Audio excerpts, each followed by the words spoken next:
આજે વાત કરીશું ગુજરાતના મુખ્યમંત્રીની ભૂમિકા વિશે. પણ સૌથી પહેલો સવાલ, રાજ્ય સરકાર આખરે ચલાવે છે કોણ? આ જવાબદારી છે મુખ્યમંત્રીની, જે રાજ્યના સૌથી મોટા કાર્યકારી અધિકારી છે. તો સવાલ એ છે કે મુખ્યમંત્રી બનવા માટે જોઈએ શું? સૌથી પહેલાં તો ઉંમર ઓછામાં ઓછી 25 વર્ષ તો હોવી જ જોઈએ. સાથે જ ભારતના નાગરિક અને રાજ્ય વિધાનસભાના સભ્ય એટલે કે MLA હોવું જરૂરી છે. ઠીક છે, લાયકાત તો સમજી લીધી, પણ એમના મુખ્ય કાર્યો કયા છે? તેઓ રાજ્યની નીતિઓ ઘડે છે, મંત્રીમંડળનું નેતૃત્વ કરે છે અને વિકાસ યોજનાઓ લાગુ કરે છે. પણ આ કાર્યો કરવા માટે એમની પાસે કઈ સત્તાઓ અને જવાબદારીઓ હોય છે? જેમ કે સરકારનું પ્રતિનિધિત્વ કરવું, રાજ્યનું બજેટ રજૂ કરવું અને અગત્યના વિભાગો પર નજર રાખવી.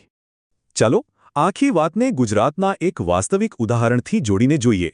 હાલમાં ગુજરાતના મુખ્યમંત્રી છે શ્રી ભૂપેન્દ્રભાઈ પટેલ.